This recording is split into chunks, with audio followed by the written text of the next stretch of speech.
My grandparents moved here in the early 1900s. We've had basically three, well, my daughter makes it fourth generation. Quite a while. It's a good place to live. Good people, lots of space. Now, all the towns in southern Wyoming are spaced out because of the railroad came through here. It's how far they can go before having to refuel and re-water and Laramie was a major stopping point. That's why the towns are spaced so far apart. We have one of the biggest states, yet the least populated. There's so much space between people and towns here, so much time for reflection. Rebecca Helliver, head of the theater department at the University of Wyoming. You have an opportunity to be happy in your life here. I found that people here were much nicer than they were in the Midwest, where I used to teach, because they were happy. They were glad the sun was shining, and it shines a lot here. Now, what you have is you have your old-time traditional type homes. They've been here forever. Laramie's been the hub of where they get their supplies and stuff like that. Stewardship is one thing all of our ancestors had taught us. Eileen Engel, rancher. If you don't take care of the land, then you ruin it, you lose your living. So you first have to take care of the land and do everything. I love it here. Doc O'Connor, limousine driver. You couldn't put me in that mess out back east. Best thing about the climate. They say the Wyoming wind will drive a man insane, but it don't bother me. Okay, well, sometimes it bothers me. But most of the time, it don't. And then you have the university population. This year after living in a couple big cities. Philip Dubois, president of the University of Wyoming. Now, I loved it there, but you'd have to be insane to let your kids go out after dark. Here, on long summer nights, I let them stay out until 11, and I already think twice about it. And then you have the people who live in Laramie, basically. I moved here from rural Texas. Zachy Salmon, Laramie resident. Now, in Laramie, if you don't know a person, you'll definitely know somebody they know. So it can only be 1 degree removed at most. And for me, I love it. I mean, I love to go to the grocery store because I get to visit with 4, 5, or 6 people every time I go. And I don't really mind people knowing my business. Because what's my business, you know? I mean, my business is basically good. I like the trains, too. They don't bother me. Okay, well, sometimes they bother me, but most of the time, they don't. Even the one goes by every 13 minutes out where I live. Doc actually lives up in Bosler, but everybody in Laramie knows him. He's also not really a doctor. They used to carry cattle, them trains. You see, now all they carry, though, is diapers and cars. I used to live in Cody, Wyoming. April Silva, university student. Laramie's a lot better than where I used to live, I'll give that. It's a good place to live. Good people, lots of space. Now, when the incident happened with that boy, a lot of press people came. And one time, one of them followed me out to the crime scene. And, well, it was a beautiful day. Absolutely gorgeous day. It was clear and crisp, and the sky was just that sky blue that, you know, you'll never be able to paint. It's just sky blue, just gorgeous. And the mountains in the background with a little snow on them. And this one reporter, lady person, she came up to me and she said, So, who found the boy? Who is out here anyway? and I said, well, runnings's really popular around here. Mountain biking's big and horseback riding, it's just close to town. And she turned to me and she said, Now, who the hell would want to run out here? and I'm thinking, lady, you've just missed the point. All you have to do is turn around and hear the birds and smell the air and just take in what's around you. And they were just nothing but the story. I didn't feel judged. I thought they were stupid. They were just missing the point. They were just missing the whole point. It's hard to talk about Laramie now, to tell you what Laramie is for us. Jedediah Schultz. If you would have asked me before, I would have said that Laramie's a beautiful town, secluded enough that you can have your own identity. A town with a strong sense of community. Everyone knows everyone. A town with a personality that most larger cities are stripped of. But now, after Matthew, I'd say that we're a town defined by an accident, a crime. We've become Waco, we've become Jasper. We're a noun, a definition, a sign.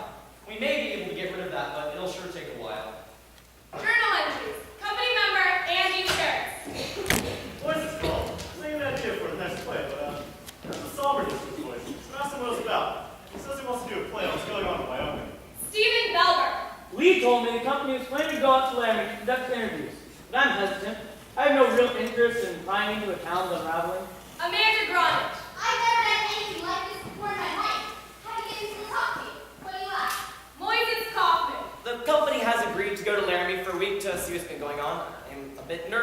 anytime people, like, on a trip like this, must make some safety rules. Everybody carries cell phones. Nobody works alone with a partner. I've made some preliminary contacts with Rebecca Hilliker, the head of the University of Wyoming's theater department. She's throwing us a party our first night in Laramie and has promised to introduce us to some potential interviewees. When I first heard that you were coming here, when you first called me, I wanted to say you just kicked me in the stomach. Why are you doing this to me? Then I thought about it, and I realized that's stupid. You're not doing this to me, and more importantly, I thought about it, and I realized that the students really need to talk about this. When this whole thing happened, they started talking about this, and then the media descended, and all dialogue stopped.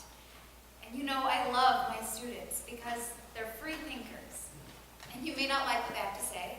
They can be very redneck at times, but they're honest. And they're truthful, so there's this excitement. There's this dynamic that I never had in the Midwest, where I used to teach. There was so much Puritanism that dictated the way people live their lives. You couldn't get them to have or express an opinion, and quite honestly, I'd rather have opinions I don't like and have that dynamic in education. There's a student I think you can talk to. His name is Jedediah Phillips. I've lived in Wyoming my whole life, and my family's been in Wyoming, well, for generations. Now, when it came time to go to college, my parents couldn't afford to send me to college, and I wanted to study theater. So I knew if I was going to go to college, then I was going to have to get in on a scholarship. And they have this competition each year, this Wyoming State High School competition. And I knew that if I didn't take first place in duets, then I wasn't going to get a scholarship. So I went to the theater department of the university looking for good scenes, and I asked one of the professors. I was like, I need a killer scene. And he was like, here you go, this is it. And it was from Angels in America. And I read it, and I knew I could take first place if I did a good enough job. So when the time came, I went to my parents so that they could come to watch me in the competition. Now you have to understand, my parents, they come to everything. Every ball game, every hockey game, everything I've ever done. But they sat me down and they said that if I did that scene, then they would not come to watch me in the competition because they believed that it was wrong, that homosexuality is wrong.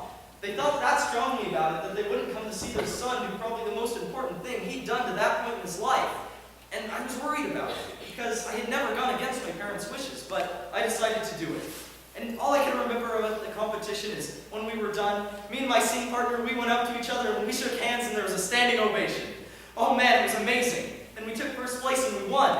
And that's why I can afford to be here at the university, because of that scene. It was one of the best moments of my life. And to this day, it's the one thing my parents didn't see me do. And thinking back on it, I think, why did I do it? Why did I go against my parents' wishes? And I guess the only honest answer I can think of is, well, I wanted to win. It was such a good scene. It was like the best scene. Do you know Mr. Kushner? Maybe you can tell him. We arrived in Denver and drove into Laramie. The moment I crossed that Wyoming border, I swear I saw a herd of buffalo. Also, I thought it was strange that the Wyoming sign said, Wyoming, like no place on earth. instead of Wyoming, like no place else on earth. Lee Fondakowski. So I stopped at this local inn for a bite to eat, and my waitress said to me, "Hi, I'm Debbie. Let me explain. I was born in 1954. Well, Debbie Reynolds was big then, so yeah, saw a lot of us around, but I found someone flat with Lee Bell was on the table. Today, the company tried to explain to me to no avail what chicken fried steak was.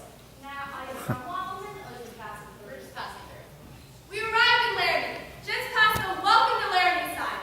Population 26,687.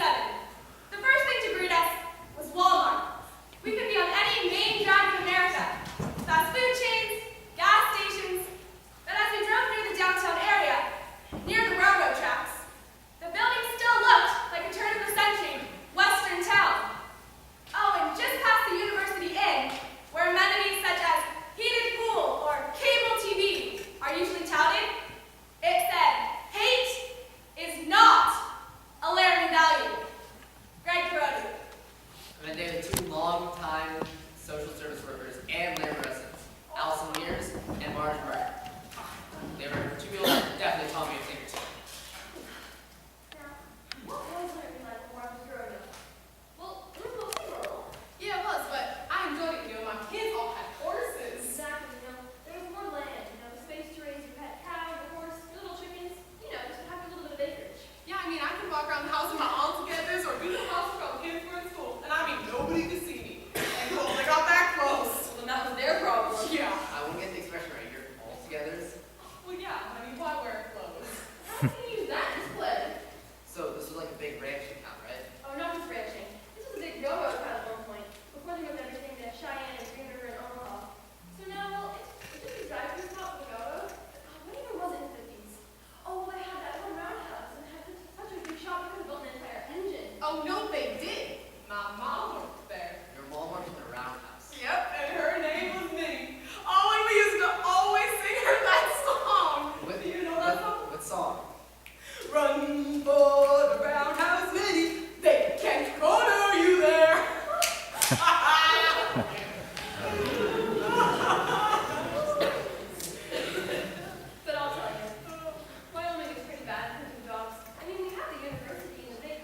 7, Doc O'Connor.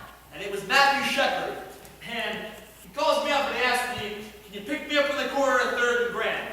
So anyhow, I drove up to the corner to see who Matthew Shepard. Now, little guy, about 5'2", soaking wet. I bet you 97 pounds tops. They say he was 110, but I don't believe it. They also say he was 5'5" in the newspapers, but this man was really only about 5'2", maybe 5'1". So anyhow, he comes up to the window. All right, now, I'm going to go in steps so you can better understand the principle of this man. So he comes up to the window and he asks me, or I ask him rather, and I say, are you Matthew Shepard? And he says, yeah, I'm Matthew Shepard, but I don't want you to call me Matthew or Mr. Shepard. I don't want you to call me anything. I want you to know that my name is Matt, and that I'm gay and we're going to a gay bar. Do you have a problem with that? So I say, how you pay? The fact is, Laramie doesn't have any gay bars. For that matter, neither does Wyoming. So he was hiring me to take him down to Fort Collins, Colorado, about an hour away. Matt was a bum little shit. He always was. But I liked him. See what I'm saying? Because he was straightforward. Yeah. Maybe gay, but straightforward. See what I'm saying? I don't know, how does any one person ever tell about another? You should really talk to my sister, Romaine. She and Matthew were quite close. We never used to call him Matthew, actually. We just called him Choo Choo, because at first we used to call him Machu, and then we just called him Choo Choo. And whenever I think of Matthew, I always think of his incredible beaming smile. I mean, he'd walk around and be like, and he made you feel great. And he would come and talk to me while I was working in the coffee shop, and he'd have to sit at the end seat in order to, properly talk to me. And if someone was sitting there, he'd stare at them until they get up and leave, and then he'd claim his spot. Matthew was really interested in political affairs. I mean, all I ever saw his TV tuned to was CNN or MSNBC, and I mean, that was all that was ever on. And so he was really smart, politically, but common sense-wise, so he moves to Laramie to go to school. Matthew was very shy when he first came in. John Peacock, Matthew Shepard's academic advisor, to the point of being somewhat mousy, I'd almost say. He was having some difficulties adjusting, but Laramie was home for him and made that quite clear, and so his mousiness, his shyness, gave way to this person that was very excited about this track he was going to embark on. He was just figuring out wanting to work on human rights, how he was going to do that, and when that happens, this person begins to bloom a little bit. He was starting to say, wow, there are opportunities here. There are things that I can do in this world. I can be important. I did speak to Matthew about 48 hours before the attack. He said that he had just joined the gay and lesbian group at our school, and they were getting really excited because they're getting geared up for Pride Week, and yeah, he was really excited about that. And in retrospect, and I can only say this in retrospect, of course, that's where I think he was headed, toward human rights, which only adds to the irony and tragedy in all this. Let me tell you something else here. There's more gay people in Wyoming than meets the eye. I know for a fact. They're not particularly, what do you call them? The queens, run around with faggot type people, the queens, No. They're the type of people who throw bail, hay, jump on horses, brand them, and kick ass. As I always say, don't fuck with a Wyoming queer, because they'll kick you in your fucking ass. See what I'm saying? Because I know a lot of gay people in Wyoming. I know a lot of people, period. I've been lived up here some 40-odd years. See what I'm saying? And to tell you the truth, I don't think Wyoming people give a damn one way or the other whether you're gay or straight. What I said doesn't matter. If you walk into a Wyoming bar and you see 8 men and 1 woman sitting with each other, which is often the case, then you stop and you think to yourself, who's getting what? Now, geez, it doesn't take an intelligent mind to figure that one out. My impression when I first came here, Catherine Connolly, is that I was the first out lesbian or gay faculty member on campus. And that was in 1992, so it wasn't that long ago. I was asked in my interview what my husband did, so I came out then. Do you want a funny story? So when you get here as a new faculty member, there's all these things you have to do. So I was in my office,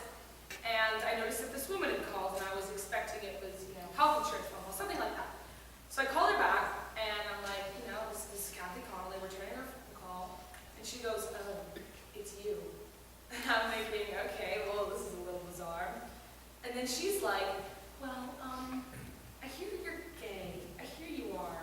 And I was like, uh-huh. And then she goes, well, I hear you came as a couple, and I went too. Not a couple, just a person. And so she was the kind of lesbian who knew I was coming and wanted to come over and meet me immediately. And she actually later told me there were other lesbians she knew who wouldn't be seen with me, that I could somehow irreparably taint them just to be seen with me could be a problem. When I first came here, I knew it would be hard as a gay man. But I kept telling myself, people should live where they want to live. And there would be times I would go down to Denver and I would go to gay bars, and people would always ask where I was from. And I'd say, Laramie, Wyoming. And I met so many men down there from Wyoming. So many gay men who grew up here who said, this is not a place where I can live. How can you live there? You have to get out. Ugh. But every once in a while, there'd be a guy. Oh gosh, I miss Laramie. I mean, I really love it there. That's where I want to live. And they get this starry-eyed look in their eyes, and I'm like, if that's where you want to live, do it. I mean, just imagine if more gay people lived in small towns. But it's easier said than done, of course. Today we're moving from our hotel and heading to the Best Western. Moises Kaufman. My hope is that it's a better Western. Amanda Gronich. Today we invited us to go to different churches in the community. Moises and I were given a Baptist church. We were welcomed into services by the Reverend himself standing at the entrance to the chapel. This is what I remember of his sermon this morning.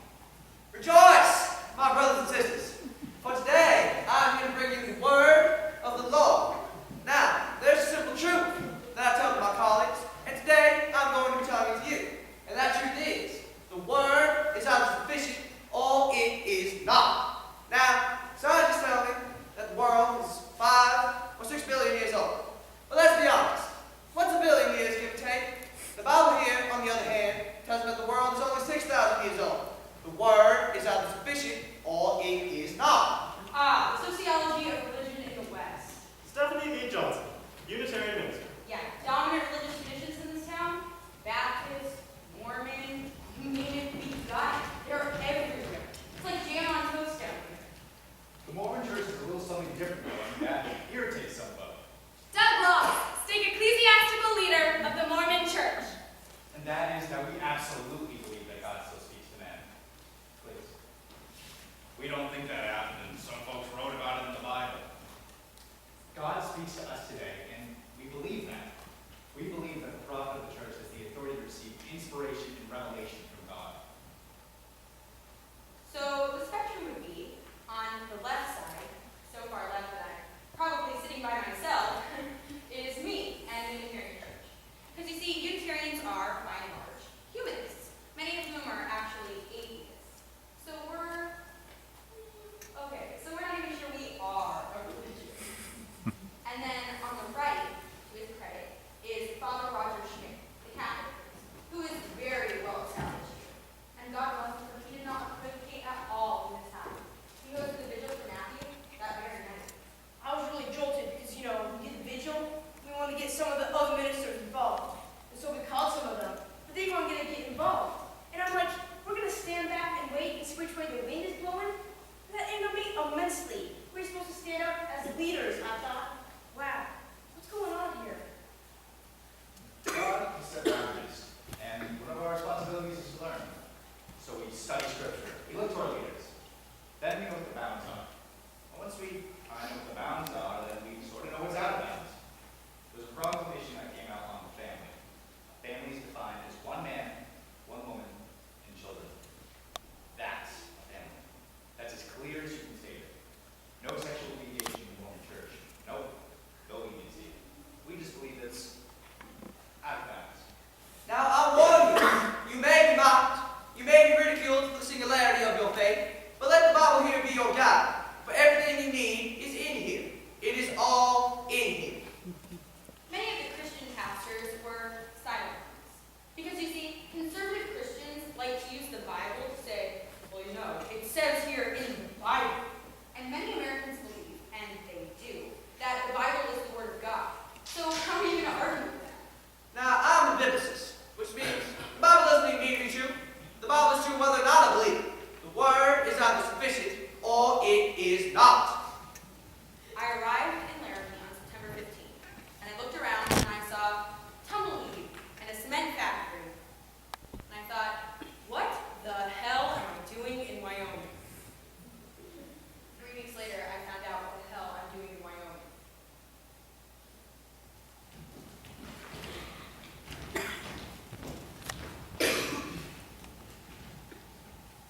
I had breakfast this morning with a university student named Zubaida Ullah. She's an Islam feminist who likes to do things her own way. I've lived in Laramie since I was 4. Yeah, my parents are from Bangladesh, and 2 years ago, because I'm Muslim, I decided I would start wearing a scarf, and that's really changed my life in Laramie. Yeah, like, people will say things to me like, why do you have to wear that thing on your head? And it's like, I'll be in the grocery store, like, not looking to give people Islam 101, so I'll just be like, well, it's part of my religion, and then they'll be like, and this is the worst part, because they'll be like, I know it's part of your religion, but why? And it's like, how am I supposed to go into the whole doctrine of physical modesty and my own spiritual relationship with the Lord, like standing there with my pop and chips, you know what I mean? Yeah. You know, it's so weird to me that, yeah, like, a group from New York will be writing a play about Laramie, and then I was picturing, like, you're writing a play about my town. Like, you're going to be on stage in New York, and you're going to be acting like this. That's so weird.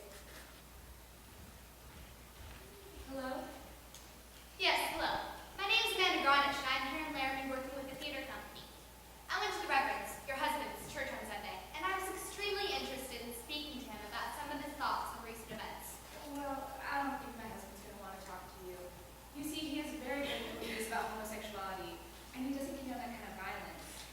But he doesn't condone that kind of lifestyle, too, you know what I mean?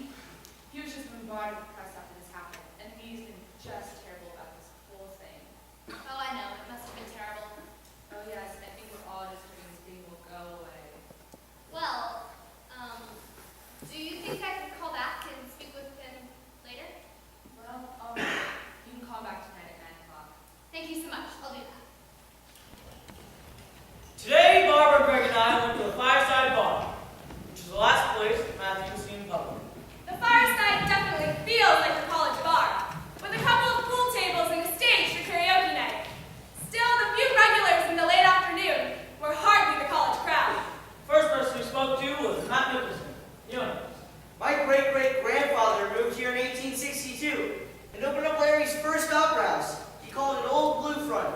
And then in 1870, Louisa Grandma Swain cast the first woman's ballot in any free election in the world. And that's why Wyoming is an equality state. So what I want to do is reestablish my bar business as Old Blue Front Opera House and Good Time Emporium.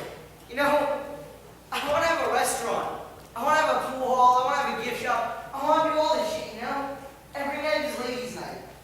So the first step was as Fireside. So, what about the night Matthew Shepard was here? We had karaoke that night. 20 or 30 people came in, and Matthew Shepard came in, sitting right where you're sitting, in fact. I mean, just hanging out. I mean, if you want to talk to anyone, you should talk to Matt Galloway. He was the kid that was bartending that night. You'd have to meet him. His character stands for himself. Hey, is Galloway bartending tonight? All right, I'm gonna make this brief, quick, get it over with. It will be everything. Factual, just facts. All right, here we go. 10 o'clock, I clock in usual time. Tuesday night, 10:30, Matthew Shepard walks in. Alone, sits down, orders behind me. Phyllis LeBrie, a friend of Matthew Shepard. Matt likes to drink Heineken and nothing else. I mean, Heineken, even though you have to pay $9.50 for a six-pack. I mean, he'd always buy the same beer. So, what can I tell you about that? If I had 100 customers just like him, it'd be those perfect bar everywhere, okay? And nothing to do with sexual orientation. Absolute manners, politeness, intelligence. Taking care of me, as in tips. Everything dressed nice, clean cut. Most people, sits down, please, thank you, offers intellect within their intelligence. See, kids there didn't seem like him, didn't seem like any worries or anything like that. Just enjoy drinking and company around. Now around 11:30, 11:45, 11:30, Aaron McKinney and Roosevelt Henderson walked in. I didn't know their names then, but they're the accused. They're the perps. They're the accused. So they walk into the bar. It's very stone-faced. It's very grungy. Gimme, rude, that sort of thing. So they walk into the bar and, as you know, they pay for a picture of dimes and quarters. I mean, dimes and quarters. 55 dimes and quarters is a friggin' nightmare. So, but they didn't seem intoxicated at all. they bought their pitcher and brought the drink over there, the pie over there, and the pool room over there. And I remember thinking to myself that when they were walking around an hour later, when you know beer, that I'm not going to ask if they want another one because they obviously just paid for one time the quarters. And I had a really good feeling they didn't have more money. Money meant nothing to Matthew because he came from a lot of it. He would give up his wallet in like 2 seconds because it meant nothing. But his shoes might have meant something. They can say it was a robbery, but I don't believe it for even an iota of a second. Next thing I know, Aaron and Will start talking about each other. Aaron said that a guy walked up to him and said that he was gay and wanted to get with Aaron and us. Kristen Price, girlfriend of Aaron McKinney. And that he got aggravated with it and told him that he was straight and didn't want anything to do with him and walked off. He said that when he and Russ went to the bathroom, decided to pretend they were gay, got him in the truck, and robbed him. Okay, no. They stated that Matt approached them and he came on them. I absolutely, positively disbelieve and refute this statement 100%. Refute it. I'll give you 2 reasons why. 1, character reference. Why would he approach them? Why would he come on to them? He wasn't approaching anyone else in the bar. They say he's gay, the flaming gay, he's going to come on to people like that. Bullshit. Never came on to me. Hello? I don't believe it. 2, territorialism is the word I use for that. And that's the fact that Matt was sitting. Aaron and Russell were in the pool area. Upon their first interaction, they were in the area where Matt had been seen all night. The area where he had been sitting. So who approached who by him? But I mean, Matt wouldn't not talk to someone for any reason. I mean, like, he'd just hear someone say something and he'd come up and be like, oh, blah, blah, blah, blah, blah. And he never had a problem striking up a conversation with anybody. Well, I mean, Matt did feel lonely a lot of times, and me knowing that, and knowing how gullible Matt could be, I mean, he would have walked right into it. And the fact that he was at the bar alone without any friends made him that much more vulnerable. So what I'm testifying to, because I'm basically the eyewitness in this case, is that I saw Matt leave. And I saw 2 people leave with him. I didn't see their faces, but I saw the back of the head. Same time, Aaron and Russell were no longer in the bar. You do that. Actually, I think the DJ was the last one to see them on the way out that night. Gave him a cigarette or something. His name's Shadow. I was the last person to talk to Matt before he left the fire side. How just bullshitting around my shit and stopped. Well, I actually stopped it. And he's like, hey, Shiloh, and da. And I'm like, what, man? You getting ready to leave already? And he's like, yeah, man, and this and that. And that's when I noticed the 2 guys. And they just stood outside. You could see it. You could see it. They were just standing there, you know, and he was looking at them, and they were looking back at him. And I talked to Matt for like a good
familiar with that area. So on my way back down, I didn't know where I was going. I was sort of just picking the way to go, which now it just makes me think that God wanted me to find him because there was no way I was going to go that way. So I was in some deep ass sand. I wanted to turn around, but for some reason I just kept going. And I went along. There was this rock on the road, and I just drilled it. I went over the handlebars and I ended up on the ground. So I got up. I was sort of just dusting myself off and looking around, and I noticed something, which ended up to be Matt, and he was just lying there by a fence, and I just thought it was a scarecrow. I mean, I thought Halloween's coming up. Must be some Halloween gag. So I didn't think much of it. So I grabbed my bike that was there, and I walked it around the fence. It was a buck-type fence. And I got closer to him, and I noticed his hair. And that was a major key for me. Being able to tell that he was a human being was seeing his hair. Because I had just thought he was a dummy. I mean, I even noticed his chest going up and down, but I still thought he was a dummy, you know? I just thought it was some kind of a mechanism. When I saw his hair, that's when I knew he was a human being. So I ran to the nearest house as fast as I could, and I called the police. I responded to the call. Officer Reggie Looney. When I got there, the first thing I noticed was partially somebody's speed. So I got out of my vehicle and raced over. I seen what appeared to be a young man, 13, 14 years old, because he was so tiny and he was tied to the bottom end of the pole. I did the best I could. The gentleman that was lying on the ground, Matthew Shepard, he was covered in dry blood. There was blood underneath him, and he was barely breathing. He was doing the best he could. Now I was going to try and breathe for him, but I couldn't get his mouth to open. His mouth wouldn't open for me. He was covered in, like I said, partially dry blood. There was blood all over his head. The only place that did not have any blood was what appeared to be where he'd been crying out his face. His head looked distorted. It didn't look normal. It looked as if he had a real harsh head wound. I was working the emergency room the night Matthew Shepard was brought in. I don't think that any of us can remember seeing a patient in that condition for a long time. Those of us who worked in big city hospitals have seen this, but we have some people here who haven't worked in a big city hospital, and not something you expect here. You expect it. You expect this kind of injury to come from a car going down a hill at 80 miles an hour. You expect to see gross injuries from something like that. This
Matthew Shepard. And they say, do you think this could be our Matthew? And I said, well, yeah, it sounds like it could be our Matthew. So I called up my sister Trish and I told her, tell me everything you know because I don't know anything. So I'm talking to my sister on the phone, and that's when the whole story comes up on Channel 5 News, and it's just like a boom. And the news reports kept rolling in. Young University of Wyoming student, his age, his description, it's like, oh my God. And I just felt sick, just instantly sick to my stomach, and I have to tell Romaine, I have to say, yes, it was Matthew, is your friend. Okay, I'll tell you who's overwhelming. Matt Galloway. Friday morning, I first find out about it. Walk out of class, boom, there it is in the Brandon Iron. So I drive to the nearest newsstand, buy a copy of the Laramie Boomerang because I want to find out more about it. Drive home as fast as I can before I can even open up the paper. My boss calls me and he says, Did you hear about what happened? like, yeah. Was he in the bar Tuesday night? Like, yeah, he was. You need to get down to the bar right now. We've got to talk about this. We've got to discuss what's going to go on. By this time I was starting to get upset, but still the severity wasn't out yet. It was Thursday afternoon. Rulon Stacy at Pooter Valley Hospital. I got a call. We just got a kid from Wyoming. It looks like he may be the victim of a hate crime. We've got a couple newspaper reporters here asking questions, and so we decided we need one spokesperson. As CEO, I'll do that, and we'll try to gather as much information as we can. And then I watched the 10 o'clock news that night when they started talking about the nature and severity of it. So on the phone with Nicholson, he's like, We need to go to that arraignment so we can identify these guys and make sure they were the ones in the bar. so we go to the arraignment. Our focus today turns to Laramie, Wyoming, and the Albany County Courthouse, where Aaron James McKinney and Russell Arthur Henderson are being charged in the brutal beating of Matthew Shepard, a gay University of Wyoming student. The arraignment was on Friday, right around lunchtime. Said I'm just going, just got up and went. It's only a couple blocks down the street. Has anyone told you about the arraignment? No. There were like 100 people from the town, and probably as many from the news by that point.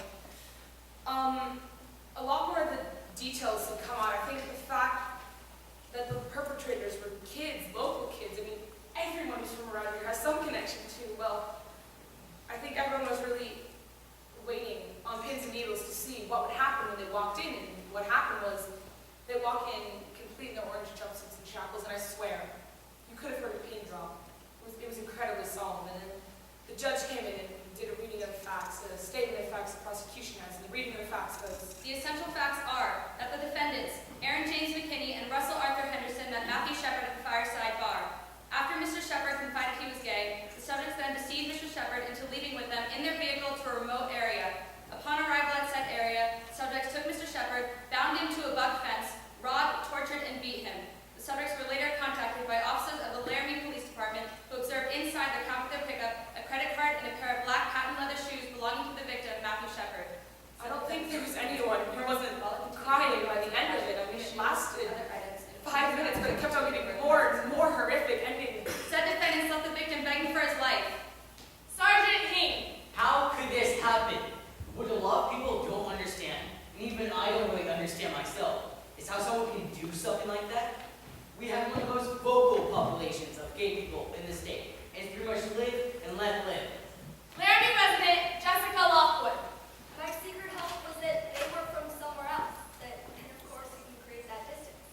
We don't grow children like that.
asked for privacy.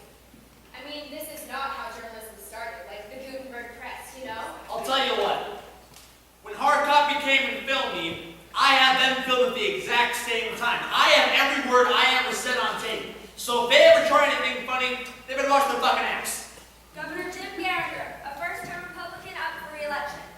I am outraged and disgusted by the heinous crimes committed upon Matthew Shepard. I would like to extend my deepest, most heartfelt sympathies to the family. But Governor, you have pushed hate crime legislation in the past.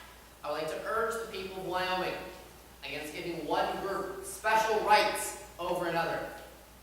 We will wait and see if vicious crimes, beatings, and tortures upon Matthew Shepard were triggered by hate.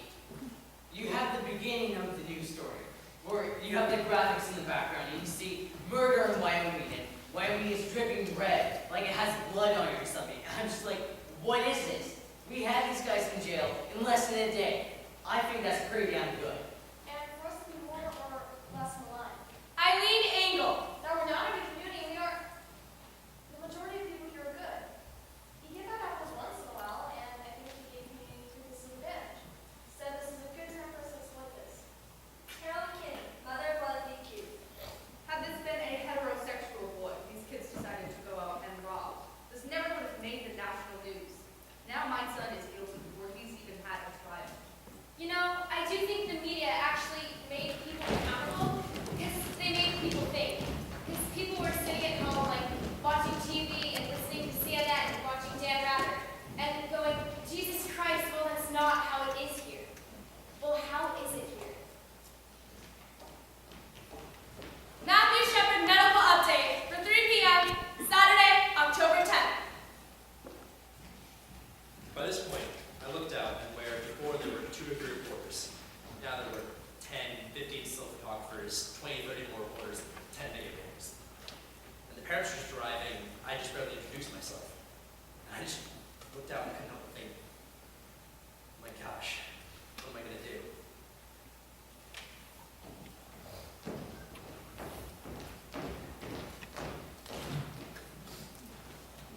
Matthew Shepard was admitted in critical condition at approximately 7:15 p.m. on October 7th. When he arrived, he was unresponsive and breathing support was being provided. Matthew's major injuries consisted of hypothermia and a fracture from behind his head just in front of his right ear. This caused bleeding in the brain as well as pressure on the brain. He also had several lacerations on his head, face, and neck. Matthew's temperature has fluctuated over the last 24 hours from 98 degrees to 106 degrees, and that difficulties controlling his temperature. Matthew's parents arrived at approximately 9:15 p.m. on October 9th. Following is a statement from Matthew. First of all, we'd like to thank the American public for their kind thoughts and fond wishes for Matthew's speedy recovery. It's something we appreciate, and we know it's something Matthew would appreciate too. We also have a special request from members of the media. Matthew's in dire need of his family at the moment, and we ask that you respect our privacy as well as his so that we can concentrate all of our thoughts and efforts and love on our son. Thank you very much. Both Aaron McKinney and Russell Henderson pled not guilty to charges. Their girlfriends Chastity Paisley and Kristen Price also pled not guilty after being charged with accessories after the matter of fact. On our next trip to Laramie, we spoke to Chief Investigator Rob Debris of the Albany County Sheriff's Department. I guess the thing that bothered me the most was when I went down to Cooter Valley where Matthew was.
many things I could have done. What the hell was I thinking? So you do a lot of studying. You study and study and study for hours and hours and hours. You talk to your officers again. You make sure they understand. You talk to your witnesses again. And then I just get this flash of seeing Matthew. I wanted it so tight, there's no way they'd get out of it. One of the things that happened when I got off the fence, Reggie Flutie. there's just such an overwhelming amount of blood. And we tried to wear protective gloves, but we had a chief sheriff at the time who got a shake gloves. So, you put them on, and you put them on, and they keep breaking. So after a while, I just kind of worn out. But your first thought is don't hesitate, don't hesitate. Keep moving and try to find an airway for Matthew. Well, the thing I wasn't telling you before is that, well, Reggie is my daughter. And when she first told me she wants to be a police officer, I thought there was not a better choice for her in the world. She can always handle whatever comes her way.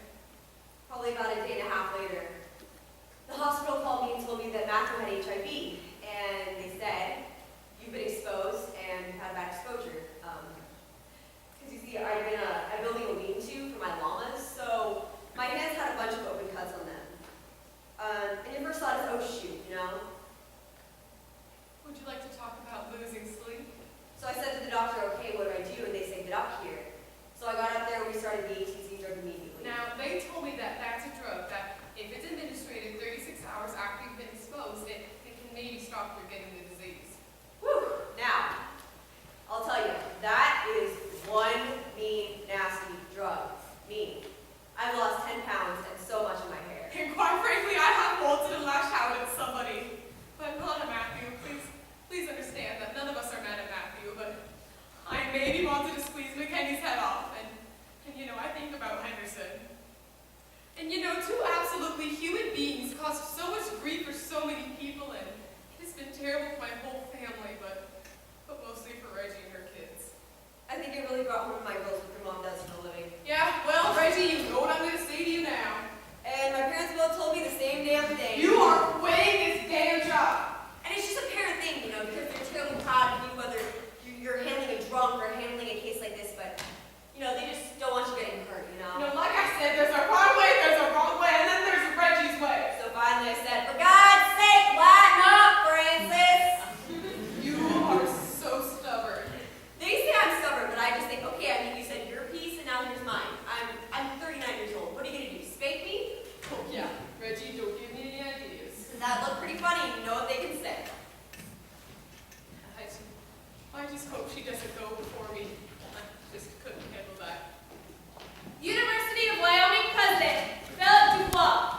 Now, this is a young person who read my submit to the Denver Post story and emails from me, directly to me, and said, You and the straight people of Laramie and Wyoming are guilty of the beating of Matthew Shepard, just as the Germans who looked away are guilty of the deaths of the Jews, the gypsies, and the homosexuals. You've taught your straight children to hate their gay and lesbian brothers and sisters. Unless and until you acknowledge that Matt Shepard's death is not just the work of a couple of random crazies or an everyday occurrence, then you have his blood on your hands. and, well, I just can't tell you how that makes you feel. It's like you can't possibly know what I'm thinking. You can't possibly know what this has done to me and to my family community. In that first week alone, vigils for Matthew Shepard were held in Laramie, Denver, Fort Collins, and Colorado Springs. Soon after, in Detroit, Chicago, San Francisco, Washington, D.C., Atlanta, Nashville, Minneapolis, Portland, and Maine, among others. In Los Angeles, 5,000 people gathered, and in New York City, a political rally ended in civil disobedience and hundreds of arrests. And the Poudre Valley Hospital website received close to 1 million visitors from across the country and around the world, all expressing hope for Matthew's recovery. Matthew Shepard Medical Update for 9 a.m. Sunday, October 11th. As of 9 a.m. today, Matthew Shepard remains in critical condition. The family continues to emphasize that the media respect their privacy.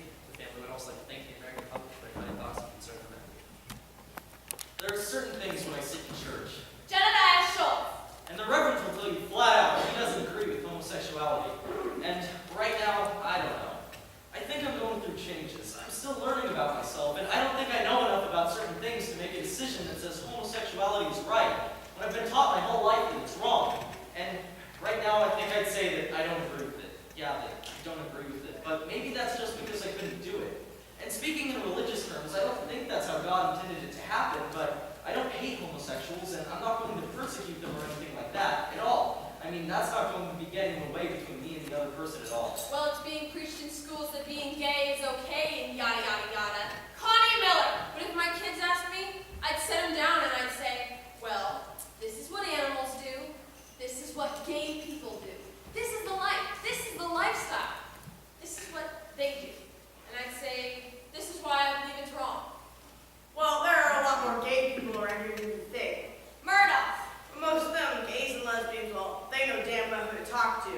You step out of line, you're asking for it. Some people say that Matthew made a pass at him. You don't pick up regular people. I'm not excusing their actions, but it did make me feel better knowing that it was partially Matthew's fault and partially the guys who did it.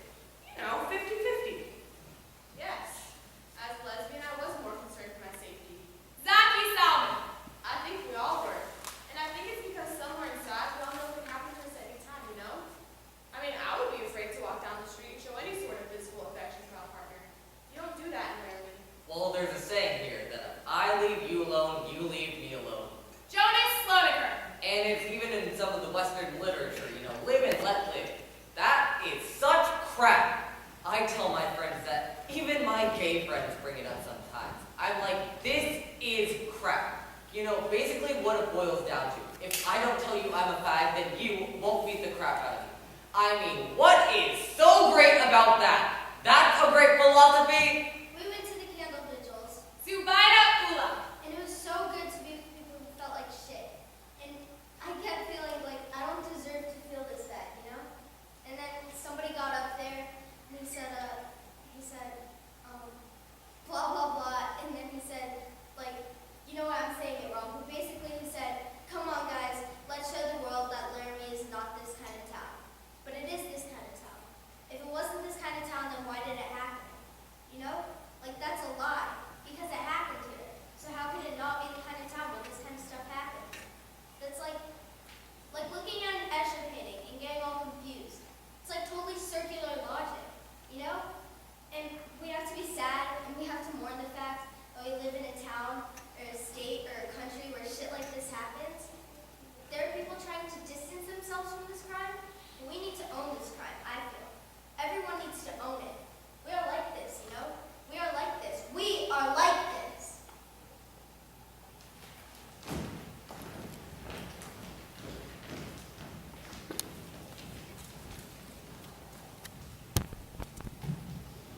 I was at the fireside bar one afternoon and ran into two friends of Aaron and Kitty, Sharon and Jay. You knew Aaron well, right? Yeah, we both did. When I first found out, I thought it was really awful. I don't know whether I was fucked up, whether it was coming down or what, but Matthew had money. Shitty and better clothes than I did. Matthew was a little rich bitch. You shouldn't call him a rich bitch, though. That isn't right. I'm not saying he's a bad guy either. I mean, he was just at the wrong place at the wrong time. Said the wrong things.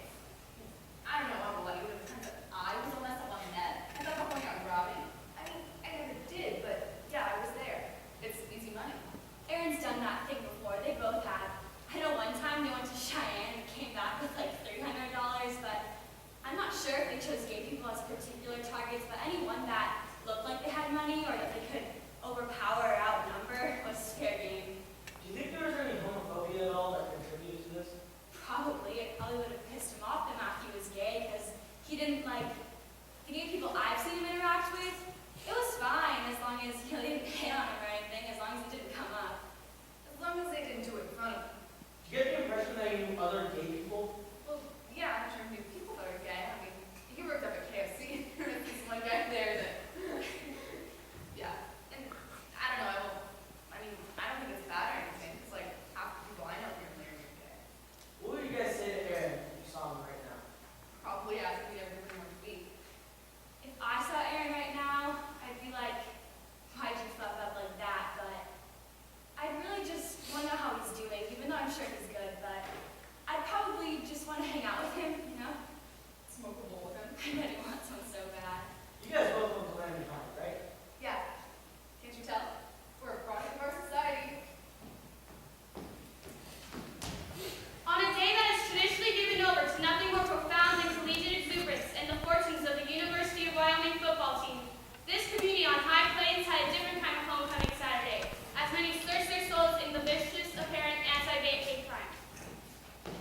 know, this week was homecoming week, and there were a lot of people in town, so there's always a parade that's being held.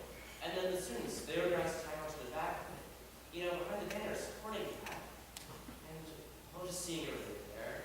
Wearing the ornaments of the students of the day. I live in the center of town. Harriet Woods. And you know, my apartment has two windows facing opposite each other. One goes north, the other goes south, and that just happens to be the exact route homecoming parade takes. Now, I couldn't participate in the parade that year because I had a cast on my leg from the fall. I wanted to, but I just couldn't, so I watched from my window. And it's just, I'm 52 years old, and I'm gay, and I've lived in this town for a really long time, and I've seen so much, and I was very moved by what they did for Matthew. You know, the tag on the end of the parade with about 100 people marching behind it. So the parade goes down to make the U-turn, and I move over to watch it come back down the other side of the street. I was right up front over there holding the banner for Matthew. Let me tell you, I have never had goosebumps so long before in my life. It was amazing. A mass of people, families, mothers, 6-year-olds. Mothers tying armbands around the 6-year-old's arms, trying to explain to them what it all meant. It was incredible. It was the most beautiful thing I've ever seen. So sure enough, the 10 minutes pass, and the parade starts coming back down the other side of the street, and it was just incredible. The number of people in the end must have grown at least 5 times in size. Can you imagine 500 people marching for Matthew Shepard? And I was crying, I had tears streaming down my face. I remember the first thing I thought was, thank God I get to see something this incredible in my lifetime. And my second thought was, thank you, Matthew. I really haven't been all that involved, per se. My husband's a Howard Comics, that's really the only way I've heard about it. Now, when I first found out, I just thought it was terrible. I mean, I can't. Nobody deserves that. I don't care who you are. But then there's that other thing. That didn't come out. At the same time that happened, the highway patrolman that was killed, and there was nothing. They didn't say anything about the old man that killed him. He was driving down the road, he shouldn't have been, and he killed him. There's just a little piece in the paper. You know, my husband worked with this man. He was brand new on the force, but I mean, he was one of ours. There's just a little piece in the paper. And a lot of my feeling was that the media's portraying Matthew Shepard as a martyr and as a saint. I don't think he was. I don't think he was that pure. I didn't know him, but I mean, there's just so many things I've learned that's just, it's scary. You hear about his character and his spreading AIDS and being the kind of person he was just a barfly, you know? I think he pushed himself around. I think he flaunted it. Everybody's got problems. Why they exemplify him? I don't know. What's it got to do with being gay? A hate crime is a hate crime. If you murder somebody, you hate them. It's got nothing to do with if you're gay or a prostitute or whatever. I don't understand. This is our last day on our second trip to Laramie. Greg and I have been conducting interviews all day. We meet Father Roger at 7:30 a.m. I was hoping we could skip it all together, but we have to follow through till the end. Here we go. 2 queers and a Catholic priest. Matthew Shepard has served us well. You realize that. He has served us well. And I don't mean to condemn Matthew to perfection, but I cannot mention anyone that has done more for this community than Matthew Shepard. I'm not going to sit here and say I was his bold guy. No fear. I was scared, but I was very vocal to the community when this happened. I thought, should we call the bishop and ask him permission to do the vigil? And I thought, hell no.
And I'm trying to think how I word this. I was like, why did you kill a faggot if you're destined to be a faggot later? You know what I mean?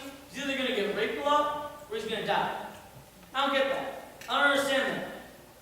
You know what he said to me? Honest to God, this is what he said. He goes, tried to grab my dick. He's dumb, dog. You don't even act like there's nothing. Now I heard they're auctioning those boys off with the Mac Tour, you know? With the killers go. When they heard the Aaron was coming, they're auctioning those boys off. I want him! I'll put aside 5, 6, 7 cartons of cigarettes. I'd be scared to go to jail if I were those 2 boys.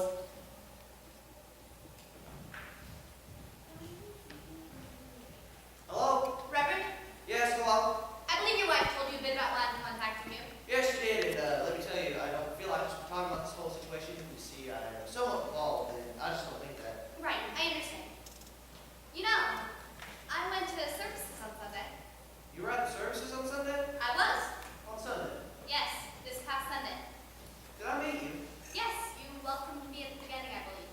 I see. Well, let me tell you, I'm not afraid to be controversial or speak my mind. That's not necessarily the views of my congregation, per se. Now, as I mentioned before, I'm somewhat involved. You see, one of the girlfriends of the accused is a member of our congregation, and one of the accused has visited. Now, those 2, the killers, they forfeited their lives. We've been after them for a couple of years now, trying to get them to live right, to do right, and now one of them is on suicide watch. Until they put him in the chair and turn on the juice, I will work for his salvation. Right, I understand. Now, as for the victim, I understand that lifestyle is technically legal, but my hope is, as Matthew Shepard was tied to that post, he had a moment to reflect on a moment of his life. When someone spoke the word of the Lord to him, before he slipped into that coma, he had a chance to reflect on his lifestyle. Thank you, Reverend. I appreciate you speaking with me.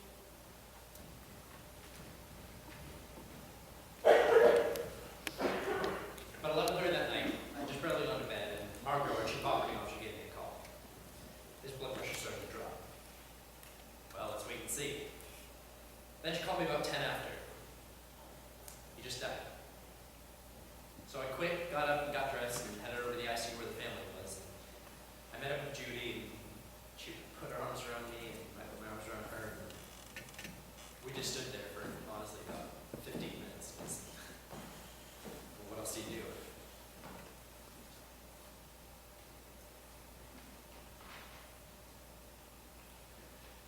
And then we just sat down and talked about things that we just... Judy's public knowledge now. I'm going to have to go up there and tell the whole world what's happening. Because by this point, it was clear to us that it was the whole world. It was the whole world. So, Judy told me what she wanted me to say, and we went out before I had. Matthew Shepard medical update for 4:30 a.m. Monday, October 12th. At 12 midnight on Monday, October 12th, Matthew Shepard's blood pressure began to drop. We immediately notified his family who were already at the hospital. At 12:53 a.m., Matthew Shepard died. His family was at his bedside. The following is a statement from them. They again asked me to express their sincerest gratitude to the entire world for the overwhelming response for their son. The family was grateful they did not have to make the choice regarding whether or not to continue life support for their son. Like a good son, he was caring till the end and removed all guilt or stress from the family. Matthew entered the world premature and left the world premature.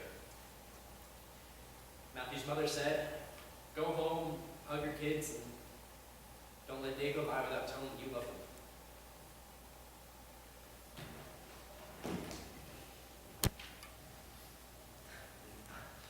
I don't know how that happened, but I lost it on national television.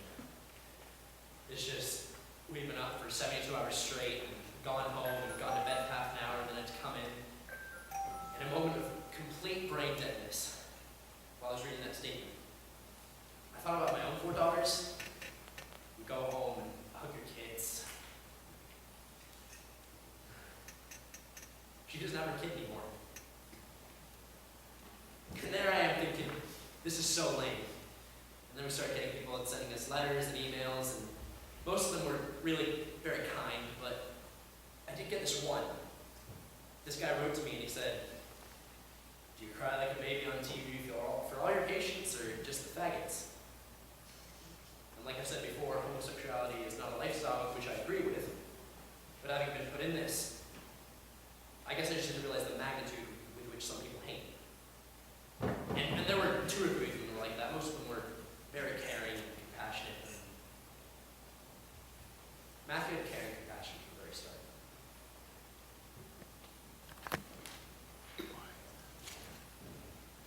I spoke with Dr. Connor and told him that we'd be soon coming out with the trials of Russell Henderson and Aaron Kinney. This is what he had to say.